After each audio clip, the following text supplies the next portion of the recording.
Boa tarde, queria agradecer a presença de vocês aqui nessa Conversa na Galeria.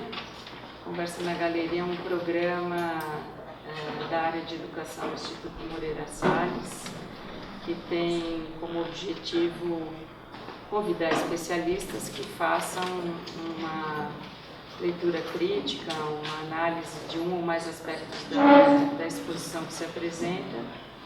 Essa exposição faz parte de um programa de exposições de fotografia contemporânea. Queria apresentar a Valentina, que é a curadora dessa exposição, está aqui. A nossa convidada nos deu a honra hoje de estar aqui, que é a Maria Rita.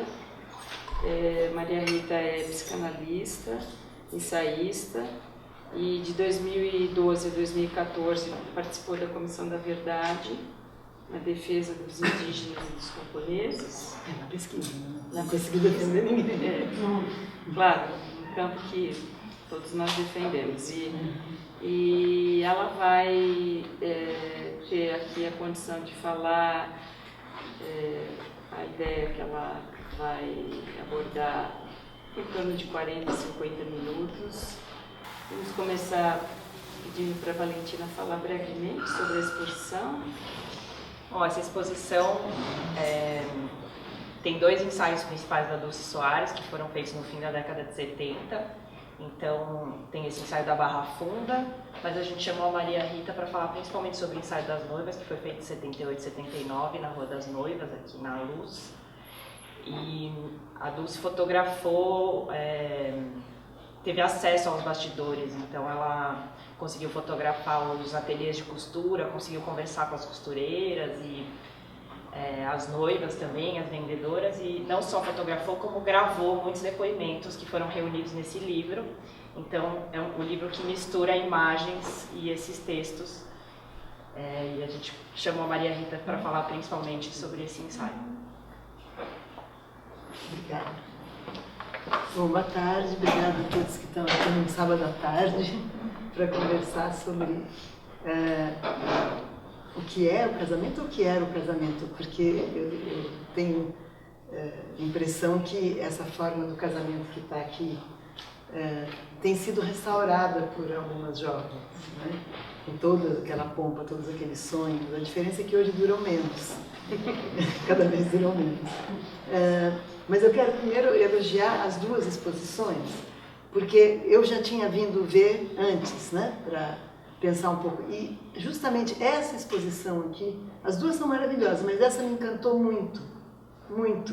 E é engraçado porque a época é a mesma, né, das fotos, e a gente percebe, bom, como São Paulo tem um crescimento, mas um crescimento mesmo no sentido da ocupação dos bairros pela especulação imobiliária tão avassaladora, que é engraçado como essas fachadas, algumas existem ainda, algumas inclusive que são de Perdiz, acho que estão na outra sala. Algumas eu até reconheço, meu consultório no Sumaré, algumas eu reconheço que ainda existem, mas aqui também tem uma ou duas esquinas que eu reconheço, eu sou muito andarilha das cidades.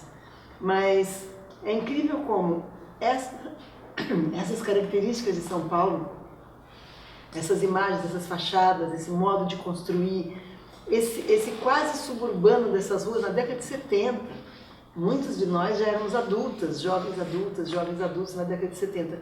É incrível como isso durou menos, acabou mais rápido do que provavelmente alguns sonhos dos casamentos das moças, que também devem ter acabado rápido, mas talvez alguns ainda durem até hoje na outra sala, dessas fantasias, dessas expectativas, enquanto que essas fachadas delicadas que faziam a cidade menos bruta, né, menos paredões de prédios, certamente essa paisagem acabou mais depressa do que a paisagem sentimental da Rua das Noivas.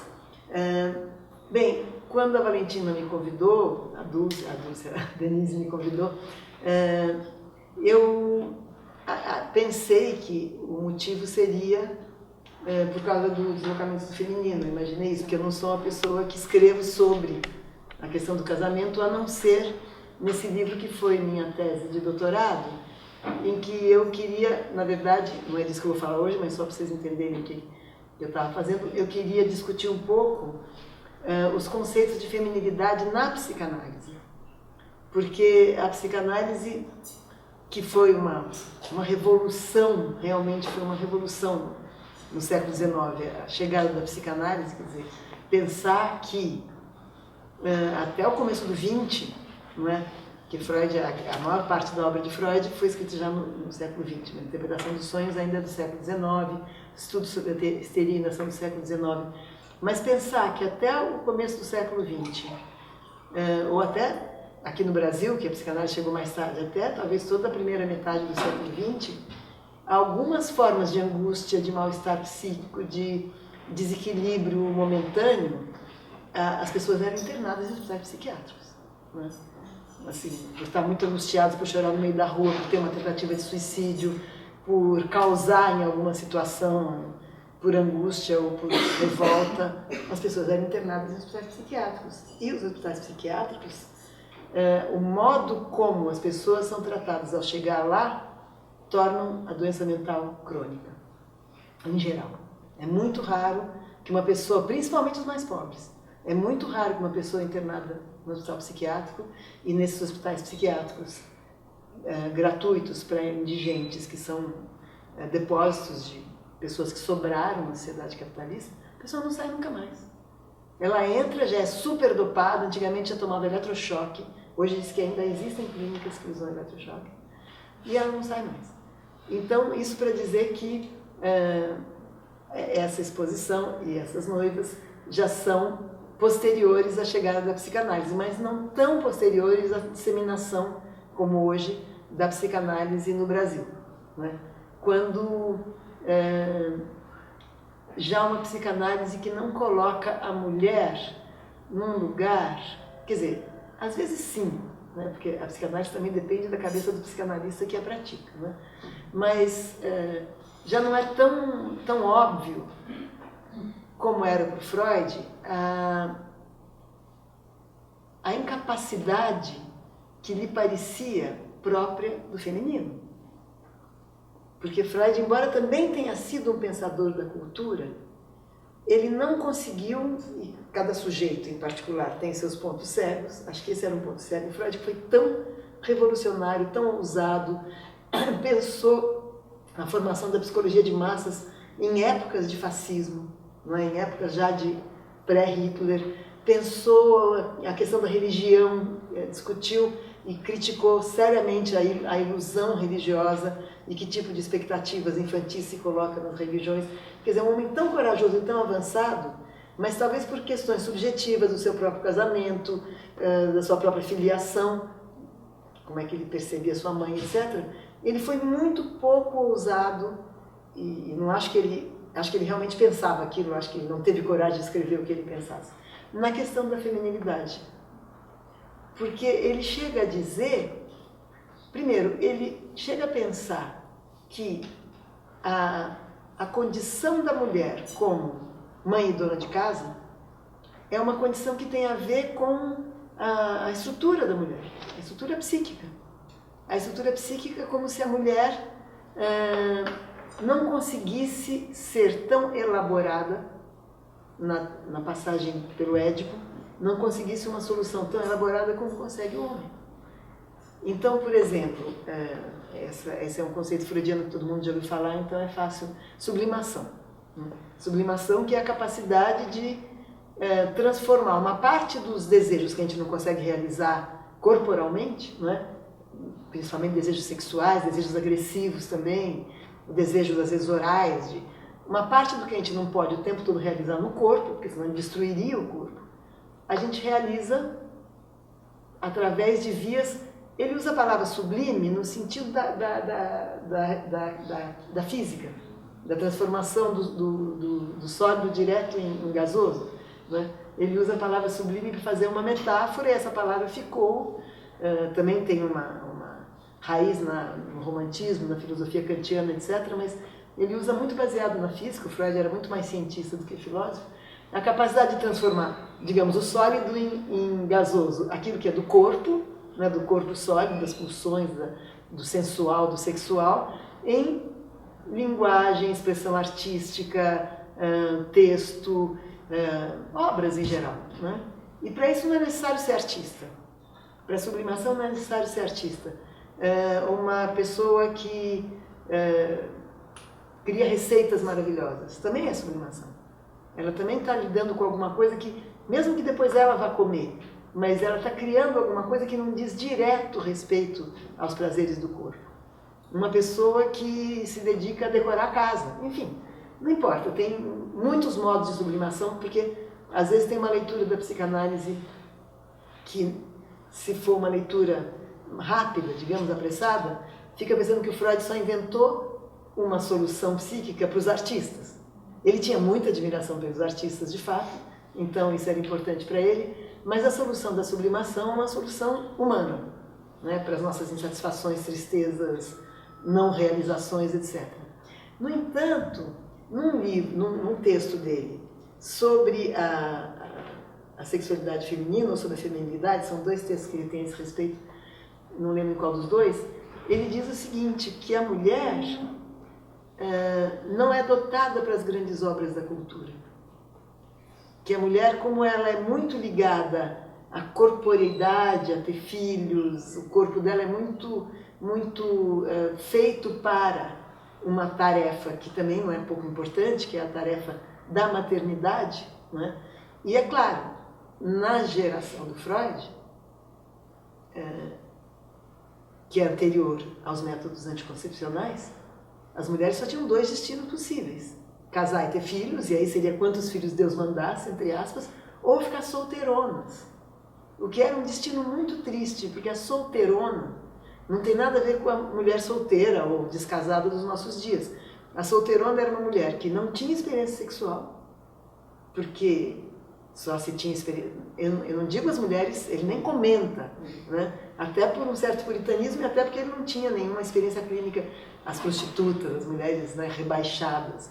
Ele estava falando das mulheres da classe média. Então, ou se casavam, tinham filhos e aí tinham um destino que era no lar, né? Esse era o destino da mulher, é uma realização, mas depois a gente chega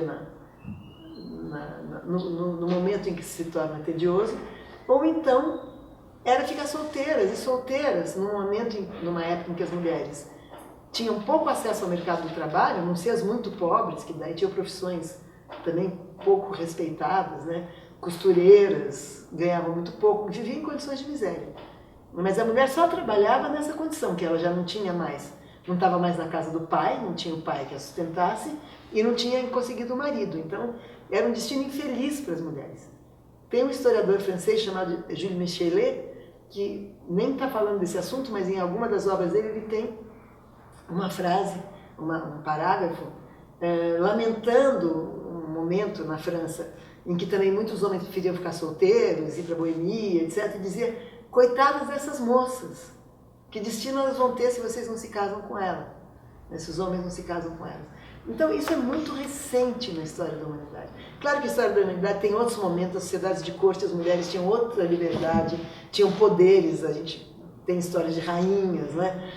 Era outra história. Mas no momento que se forma essa forma burguesa de vida, a família nuclear, o pai que vai para o trabalho, a mãe que fica cuidando dos filhos, etc., essa é a história das mulheres, né? Ou casamento, ou pobreza com trabalhos degradados, ou, digamos, dependência do pai ou de um irmão, ou ir morar na casa de uma irmã casada. Essa figura na literatura você encontra aos montes, né? Tanto a mocinha sonhadora que sonha com um lindo casamento, como a pobre solteirona que fica na casa da irmã casada. No entanto, o século XIX é um século de escritoras também, né? Jane Austen, por exemplo, é uma escritora do século XIX. A Marianne Evans é uma escritora do século XIX. As 2 irmãs Bronte são escritoras do século XIX, né? O Brasil, no século XIX, não tem escritoras, que eu saiba, mas no XX começa a ter, né? Mas são figuras raras ali, né? Bem, isso para dizer que o casamento como destino da mulher, e não como um desejo de ter uma parceria amorosa, erótica, feliz, que, bom, até hoje todo mundo, ou muita gente quer isso, mas como um destino que vai dignificar a vida, que vai dar um sentido para a vida, que vai mudar a dependência, da dependência do pai para a dependência de alguém com quem você quis se casar, não é? No entanto, a dependência continua. Era uma realidade até os anos 60. Né? E aqui no Brasil, que os movimentos da cultura chegam um pouco tardiamente, né? E essa exposição é dos anos 70, o que chama atenção não é tanto o fato de que as noivas estão escolhendo seus vestidos brancos, etc., porque a ideia também de chegar virgem ao casamento ainda era uma ideia. É claro que os anos 60, né, com tudo que veio, 68 francês, dos 68 das universidades americanas, etc., o tabu da virgindade, eu que vivi os anos 70, quer dizer, no meu meio universitário isso já não tinha nenhuma importância. Né? Ninguém escondia o fato de ter perdido a virgindade. Bom, muitas pessoas aqui são da minha geração, né? E muitas pessoas são mais jovens aí, então que talvez fique até muito longe essa ideia de que na minha classe da psicologia, na psicologia tinha muitas mulheres, né? A situação engraçada era uma moça que era virgem e que queria se casar virgem, se casou virgem, né? E ela era um pouco uma figura curiosa para nós, assim. Ninguém fazia bullying com ela, mas era assim, mas por quê? Me explica aí. E era uma coisa dela. Mas a questão não é só a virgindade, é claro, eu estou falando disso porque isso é o que ficou mais distante para nós, não é? Por causa do anticoncepcional. Na verdade, o que libertou as mulheres, os movimentos feministas foram muito importantes, as queimadoras de sutiã foram muito importantes, embora ninguém... Hoje em dia acho que não é mais importante não usar sutiã como símbolo de independência, né? Mas naquela época foram muito importantes. As feministas americanas também, os anos 60 foram muito importantes. Mas o que libertou a mulher foi a pílula anticoncepcional. Porque enquanto a mulher estava sujeita ou a engravidar ou ter que abortar, no Brasil principalmente, onde o aborto é criminoso, é ilegal. Então as condições de aborto são horríveis, as mulheres morrem às vezes de infecções pós-aborto. Em muitos outros países católicos, né, de maioria católica, o aborto é criminoso. Então, se a mulher estava, né, sujeita ao perder sua virgindade antes de casar, ou ter um aborto perigosíssimo, ou passar por essa vergonha de ser mãe solteira, né, e às vezes, em poucas e raras ocasiões, o marido, o noivo, o namorado, sei lá, estavam numa relação tão boa que se casavam. Mas o destino desonrado da mulher veio até muito pouco tempo atrás, né? E foi a pílula anticoncepcional, não foi a ideologia. E depois da pílula anticoncepcional, evidentemente, a ideologia mudou, né? A ideia da virgindade foi caindo. E hoje em dia, embora eu veja, não no grupo da minha filha, mas em outros grupos, minha filha é bem hippie, assim, os amigos dela, não tem nada a ver com isso, mas em outros grupos, às vezes pacientes meus dizendo que a filha vai casar, né?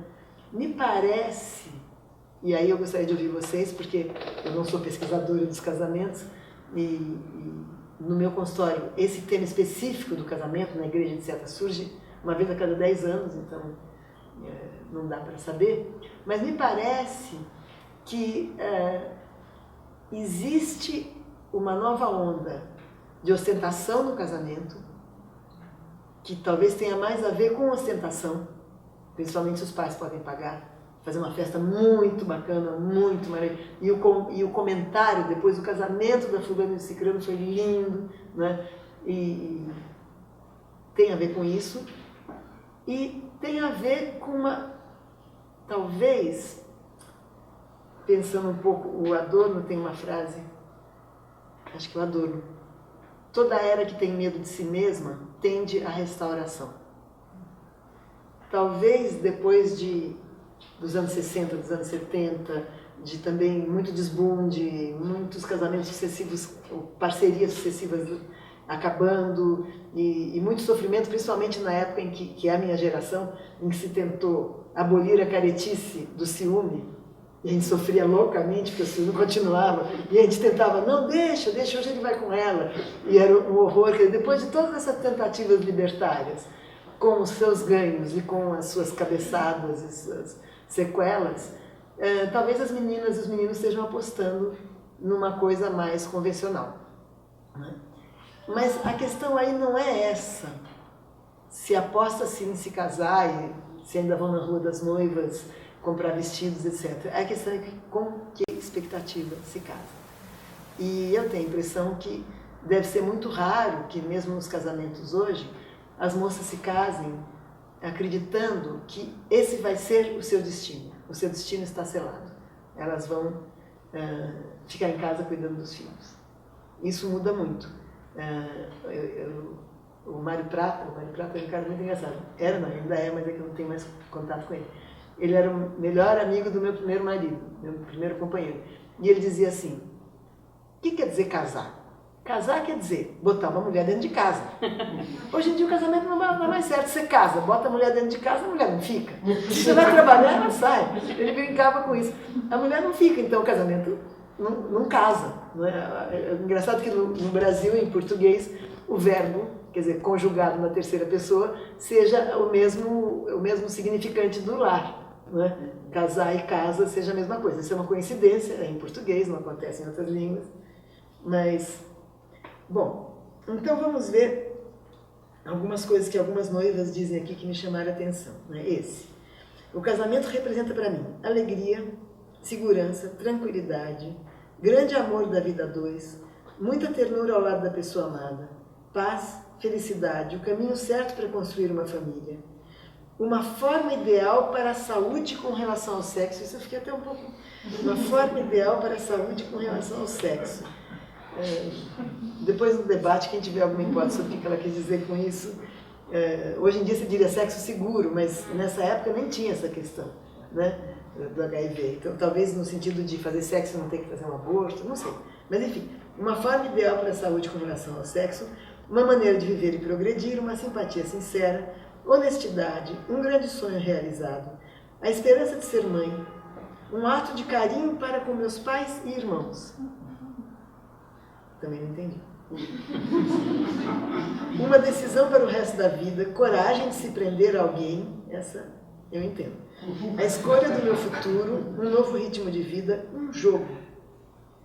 Pode ser bem interessante, um jogo no sentido de uma aposta e um jogo talvez no sentido de que tomara que o casamento seja um jogo a dois, seja lúdico, seja, né? Não seja uma coisa chata.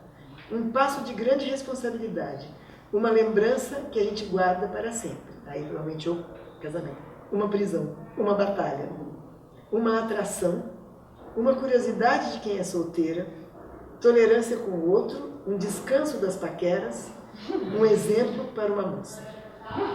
É interessante aqui porque é uma... Agora eu vi trecho da redação, não é trecho de redação, de uma noiva, né? Uma noiva escreveu isso. É interessante porque, claro, aqui estamos nos anos 70, né? Mesmo no Brasil, todo o desbunde dos 60 e dos 70 já chegou aqui, mesmo para quem não vivia nas grandes cidades, ou mesmo para... Porque a gente tem que pensar que antes que a televisão fosse tão invasiva e antes que a Globo transmitisse tudo em rede para todo mundo, fazia diferença morar no subúrbio, na periferia, fazia diferença cultural, que hoje talvez, a não ser para quem é evangélico, talvez faça pouca diferença, porque a televisão é onipresente, ela nivela os comportamentos, as expectativas. Aqui talvez seja uma moça falando de expectativas que nem todas as mulheres dessa época tinham mais, né? E ao mesmo tempo ela fala com um pouco de distanciamento também, ela não é tão ingênua, não é? Quando ela fala uma batalha, uma prisão, né? Uma curiosidade, e um descanso para a paquera, é ótimo. E tem um outro trecho, e quando a velhice chegar, não encontre a solidão, mas um companheiro e filhos que me amem e respeitem. Não, tá bem, mas ainda não. Então, talvez o que vale discutir um pouco, e eu vou falar um pouco desse capítulo da minha tese, seja a ideia do casamento como o projeto de vida para uma mulher. Né? Não um casamento como um aspecto da vida que sela uma união, que faz uma aposta entre duas pessoas que se gostam, que se amam, que se atraem, etc. Mas como um projeto de vida. E quando essa última que falei, quando a velhice chegar, que não me encontre sozinha, mas que a velhice não encontra solidão, que eu não encontro a solidão, mas respeito, alguém que me ame, etc. Ela está pensando num projeto de vida, não é? E numa segurança para a velhice. O que não é absurdo se a gente pensar, não é? Que a gente não tem nenhuma segurança na velhice. Né? Quem está casado tem um pouquinho mais, mas quem está casado também, um dos dois fica viúvo antes. E a situação da velhice no Brasil, realmente, assim, não quer dizer que eu quisesse estar num daqueles lares de velhos da União Soviética. Eu estive na Rússia recentemente. Mas a família extensa não existe mais. Né? E essa é uma coisa importante também. Né? Até meados do século XX, aqui no Brasil, a forma da família extensa ainda predominava. A família extensa é aquela família que as pessoas vão se casando e vão ficando na casa ou no terreno da casa dos pais. A minha mãe, que nasceu em 1925, até ela veio estudar aqui em São Paulo, mas a mãe dela ainda morava em Campinas, que é a terra dela. A casa da mãe dela ainda era isso. A minha bisavó e o meu bisavô, em algum momento, quando o terreno urbano era muito barato, compraram um quarteirão inteiro em Campinas. Os filhos foram se casando e construindo casas naquele terreno, não é? E minha mãe teve uma infância, claro, maravilhosa, isso é família extensa, né? Não necessariamente uma família inteira numa casa só, com o patriarca mandando, mas uma família que está tão perto, né? Minha mãe teve uma infância maravilhosa, de primos e primos e primos e primos, e os velhos contando histórias, e enfim, essa forma também não existe mais, né, da família extensa. Existe talvez nas classes muito pobres, em que as pessoas não casam e não saem de casa porque não têm condições para sair, ou constroem no fundo do terreno. Eu sempre que eu posso, eu converso e pergunto para as pessoas como elas vivem, né? Situações qualquer, tá na feira, começar a bater papo, alguém puxa um papo, ou num táxi. É muito comum que a pessoa jovem que casou more no fundo da casa dos pais, né? Mas já num estilo um pouco mais individualizado, quer dizer, cada um na sua casa. A família extensa não. Realmente todos moravam juntos e a casa mãe, digamos assim, era uma espécie de sede, os almoços, os encontros, o chá da noite, todo mundo se encontrava, né? Então, a questão da solidão na velhice não era tão premente como é hoje, né? Hoje que eu digo, pelo menos dos anos 60 para cá, né? Agora, a ideia do casamento como destino da mulher, que vem, pensando não no Brasil, mas na Europa, por exemplo, não é? Quando as sociedades de corte vão dando lugar, quando vão acabando as famílias reais, não é? Quando a sociedade se aburguesa e, pegando a França, por exemplo, né, com a Revolução Francesa, com o fim da monarquia, etc., em que a forma da família burguesa é uma forma mais nuclear, não é? Uma forma mais pai, mãe e filhos, em que a mulher fica em casa porque o homem tem que trabalhar, tem que ter, muito diferente de uma família real em que tudo acontece ali dentro do castelo. Então, e mulheres foram muito poderosas, foram rainhas, etc. Então, a família burguesa é o momento em que o casamento, para todos, se torna algo muito importante, né? Até o 18, começo do 19, os casamentos importantes eram os casamentos de nobres e de reis. E os casamentos da ralé eram casamentos, ia no padre lá, abençoava, fazia uma festinha. Os casamentos importantes eram os casamentos dos nobres.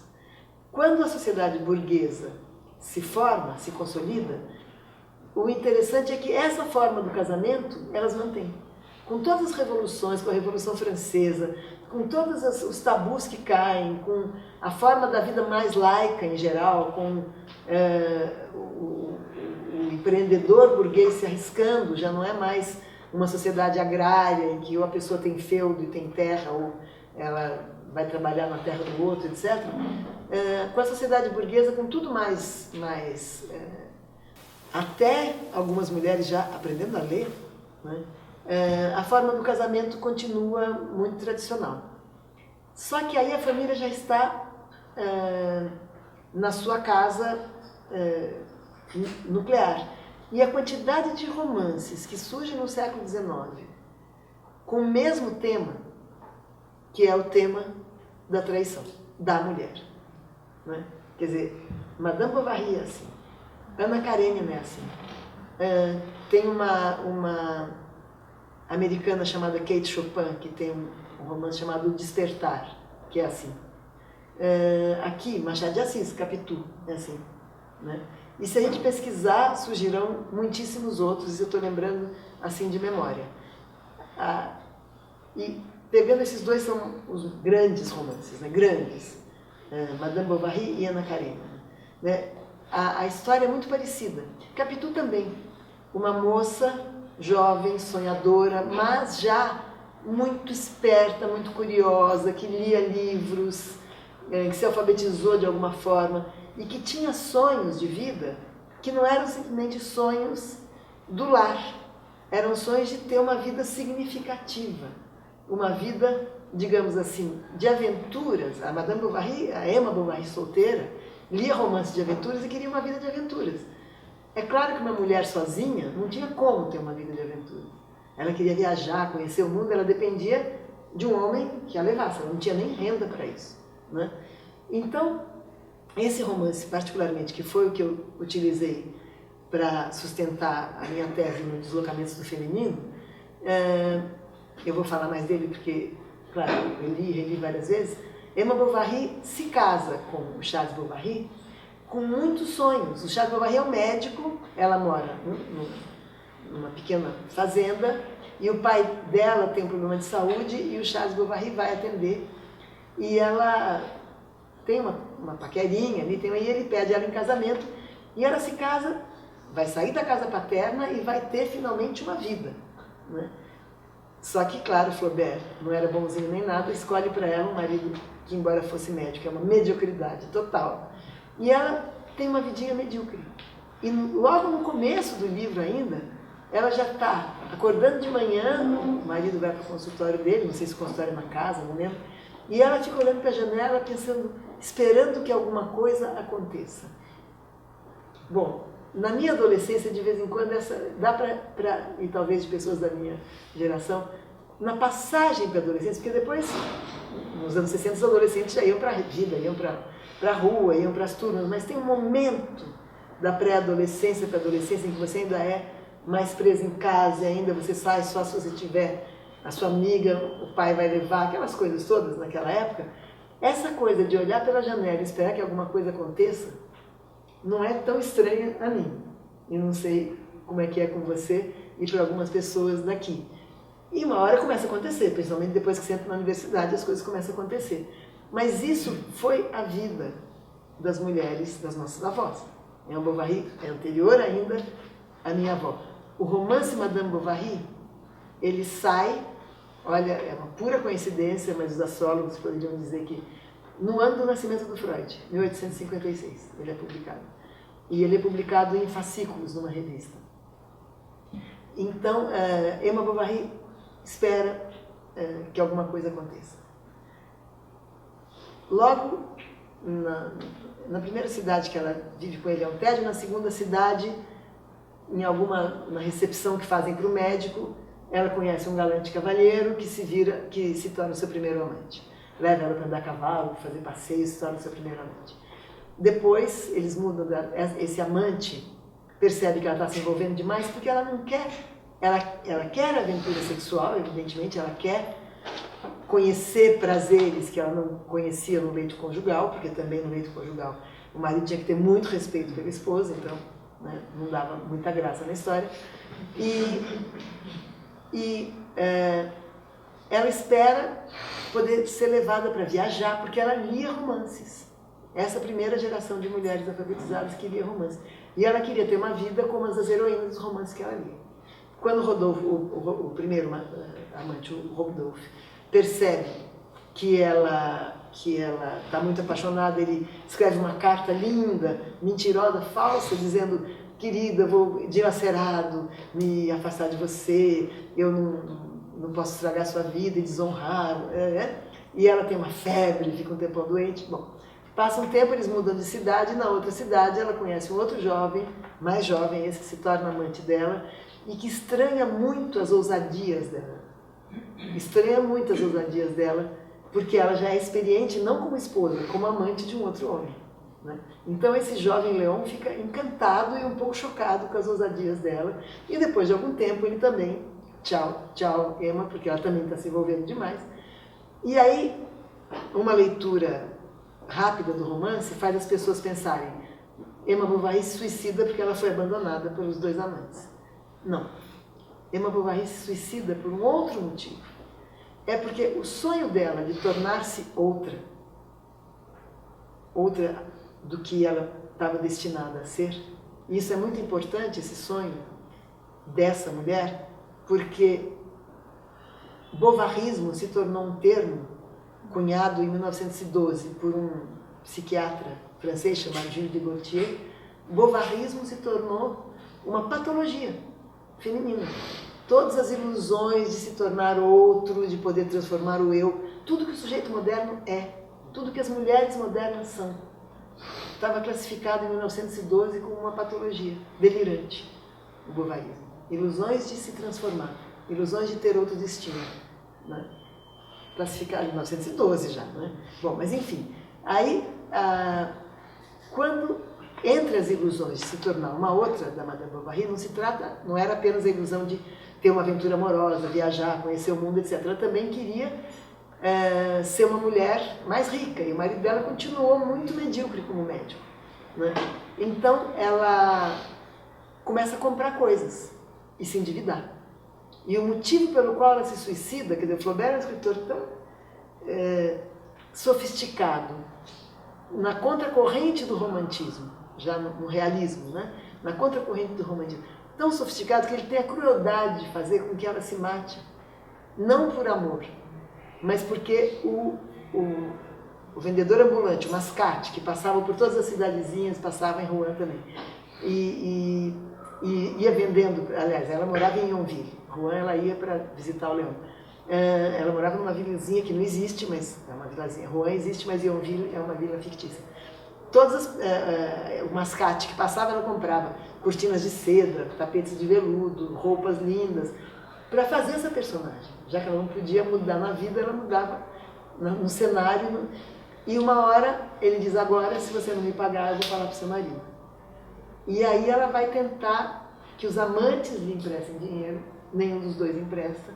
E aí ela sente que ela vai ser desonrada, e daí é que ela compra arsênico e se mata.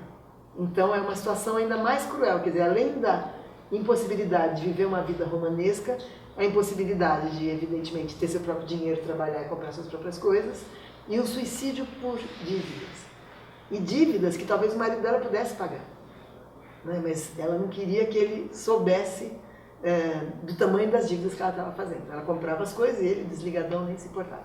Bom, e é por isso que bovarismo se torna, quer dizer, era uma personagem tão importante, que é por isso que bovarismo se torna um termo usado por um psiquiatra, e às vezes é empregado ainda, às vezes a gente ouve alguém dizer: fulano é bovarista, mas felizmente hoje em dia é usado para homens e mulheres, né? Mas para classificar isso, que para o Gilles de Gaultier, por aí esse psiquiatra, era como se fosse uma patologia delirante. A ilusão que você podia se transformar em outra, além daquilo que o destino, pelo gênero que você nasceu, pela classe em que você nasceu, enfim, casou ou está solteira, o destino já está fechado para você. É claro que essas noivas, já quase nos anos 80,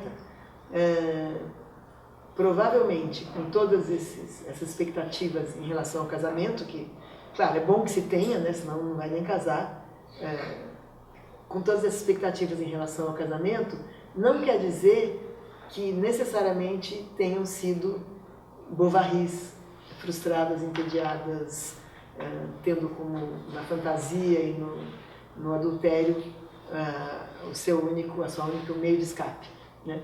O André Gide, ele diz: se não existisse adultério, não existiria... Não, como é que é? Se não existisse o casamento monogâmico, não existiria o romance do século XIX. Porque o adultério é o assunto. E o Baudelaire diz: o cigarro e o adultério são as únicas aventuras do burguês. Para a gente pensar como era uma sociedade muito codificada, né? Muito codificada. Claro, era uma nova classe que estava surgindo, era uma nova forma econômica que estava surgindo. Tudo tinha que ser codificado porque a insegurança era gigantesca, né? Talvez tenha sido a única verdadeira revolução econômica essa passagem do feudalismo para o capitalismo, né? Um modo de produção que muda completamente. Então, isso não é nosso tema. Mas só para dizer porque que era tudo tão codificado e o casamento era tão importante. Já no século XX, para terminar, a Virginia Woolf escreve um lindo pequeno ensaio, que vocês devem conhecer, chamado Um Quarto que Seja Seu, em que ela ainda está imaginando a situação da mulher casada, a situação da mãe de família, a situação da mulher que fica na casa, mas ela reivindica que a mulher tenha o seu espaço de privacidade para escrever. E ela não está imaginando que todas as mulheres vão ser grandes escritoras, como ela, aliás. Ela está imaginando que a mulher precisa poder escrever o seu diário, as suas lembranças, as suas cartas, seja o que for, ela precisa de um quarto que seja assim, né?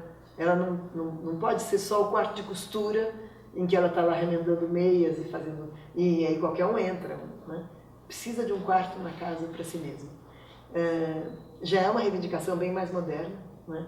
Já é uma reivindicação bem mais possível e mais próxima da data. Acho que ela escreve isso em 1928, não tenho certeza. Mais próxima da data que essas noivas sonharam com o destino sendo resolvido em um casamento. Então, eu queria que vocês falassem um pouquinho também, né? Eu estou só botando bastante ênfase nisso, quer dizer, o casamento não como parceria amorosa, que até hoje né? Mas como solução de destino para a mulher. E para o homem o problema começa ali, né? Porque aí ele tem que construir esse destino. E para ela, só lembrar de uma outra coisa. O Freud tem um livro de cartas do Freud a Martha Berners. Freud era muito conservador, né? E ele tem um livro de cartas para sua noiva, então, Martha Berners. E ele está comentando, eu acho que é William James, é um economista famoso do século XIX, também acho que é William James, que foi casado com uma mulher muito feminista, que também trabalhava, que também, enfim, dividia a vida com ele. E Freud diz que ele e sua noiva queriam um casamento mais livre, em que a mulher e o homem tivessem condições de igualdade, etc.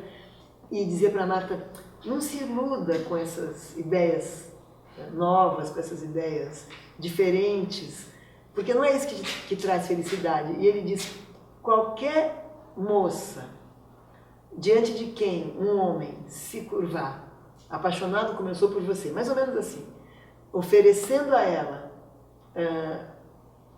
uma promessa de fidelidade, de cuidar dela para o resto da vida, não vai trocar isso por um emprego, né? Mais ou menos assim, não vai deixar de querer isso para poder trabalhar, né? E de fato Freud foi fiel, leal, cuidou dela para o resto da vida, mas dizem que a Martha Berners, depois de ter todos os filhos, se tornou uma mulher opaca, obesa, entediada, não sei se obesa no sentido... E o mais engraçado é que o Freud tem uma outra passagem em que ele diz, aí não é carta, é uma passagem num dos livros, acho que não sei se é no Ego e o Ídio, em que ele diz o seguinte, um homem de 40 anos, não, é sobre a feminilidade, claro. Um homem de 40 anos ainda é um pouco inacabado, ainda tem muita coisa que ainda vai mudar, ainda muita coisa que ele precisa conquistar, o projeto dele ainda está inacabado, mas ele não fala isso criticando, ele fala, bom, tem muito destino para cumprir. E uma mulher de 40 anos, em geral, já é uma matrona mais envelhecida, como se, diz Freud, a tarefa da maternidade tivesse consumido todas as suas forças.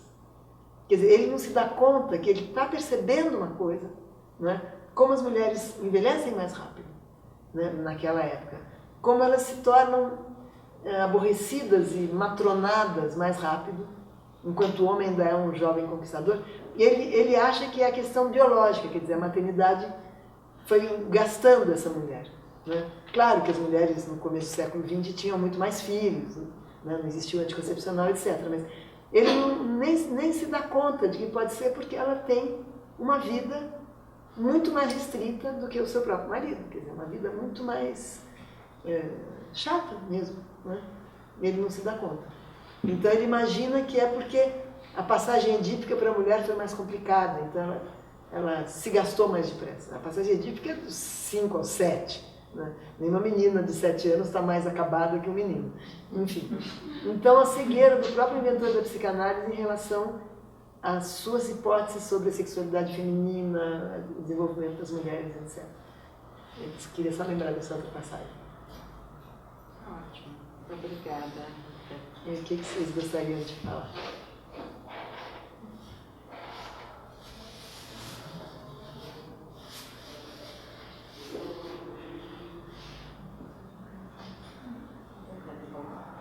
Eu tenho uma certa aflição. Isso é uma coisa que eu acho que tem a ver com esse sonho desse casamento de princesa, né? Porque nada mais é a noiva, nada mais é do que uma princesa.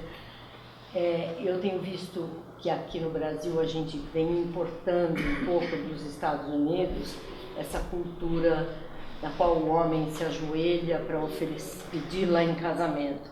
E o casamento não ser uma decisão comum de duas pessoas que querem viver juntas.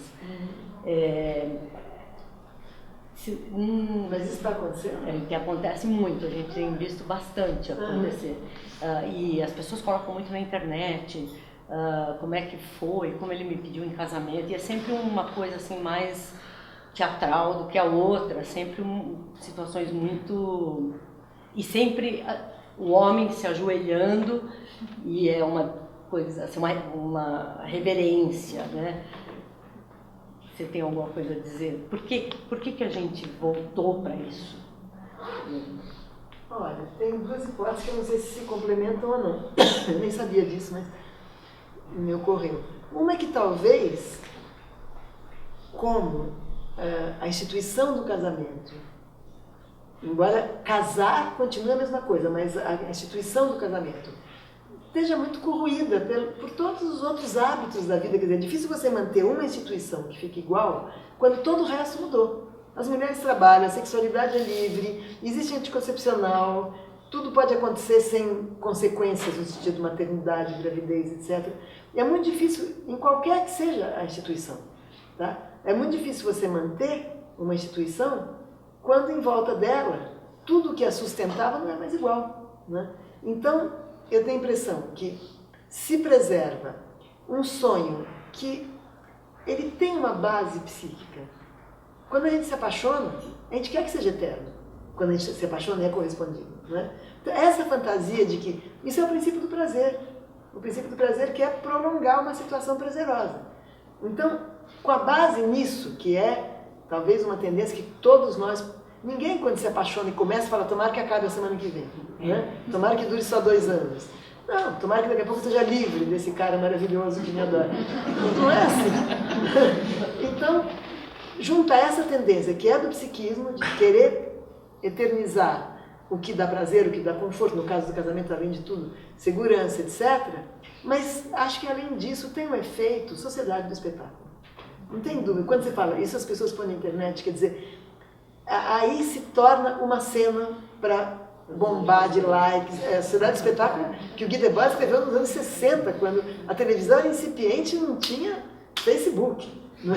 Hoje em dia a Sociedade do Espetáculo se pulverizou, mas continua, as coisas continuam tendo, elas acontecem mais quando elas viram post, quando elas são publicadas nas mídias todas. Parece que aí é que elas aconteceram, né? E eu não tenho Facebook, mas as pessoas falam, nossa, mas eu tive só 3 likes para essa coisa. Então é como se não tem valor, né?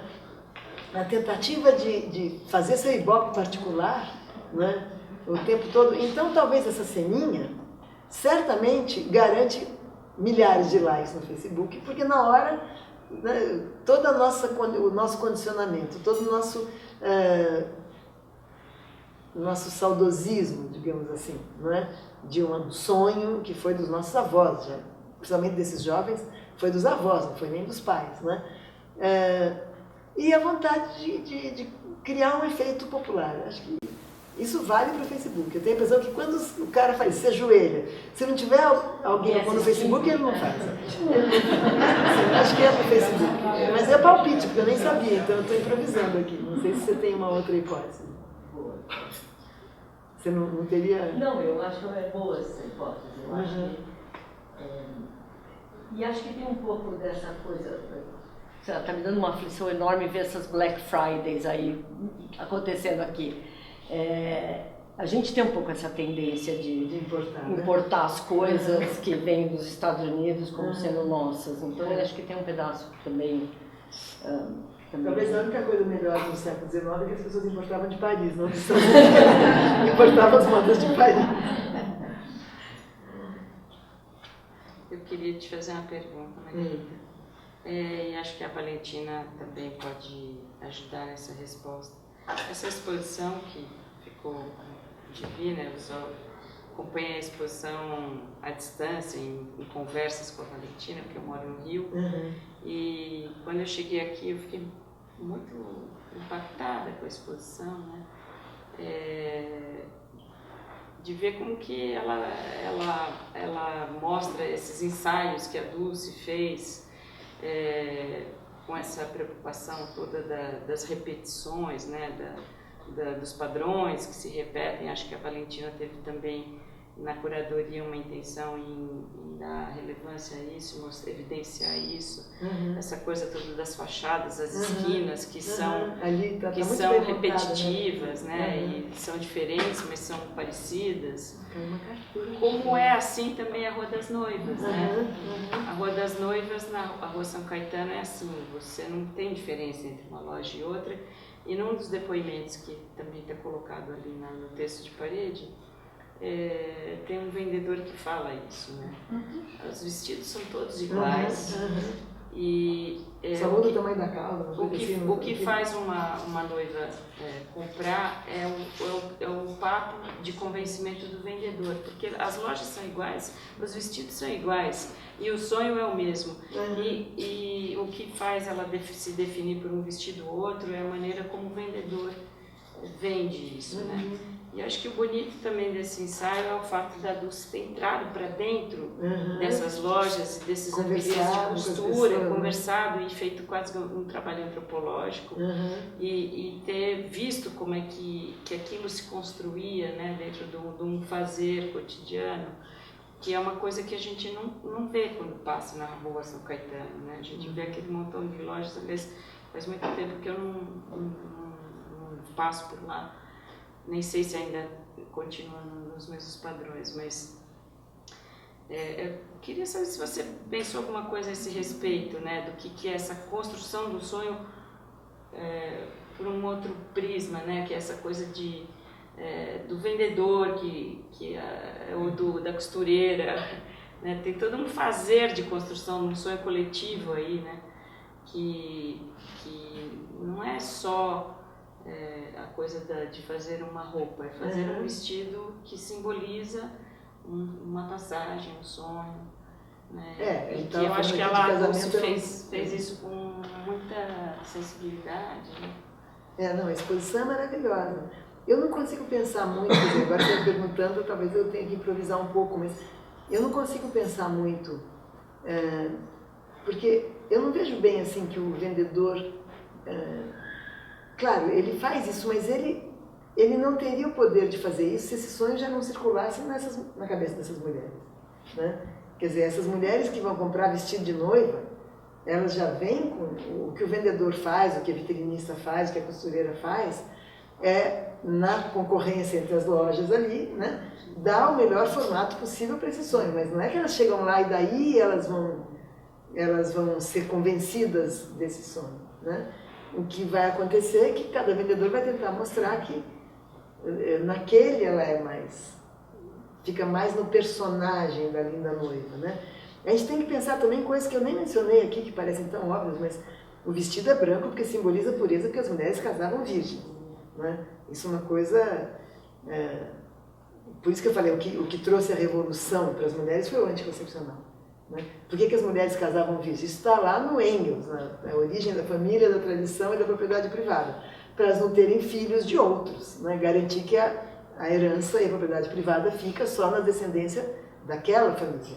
Isso tem muito a ver com a forma burguesa do casamento e a forma burguesa de transmissão de riqueza.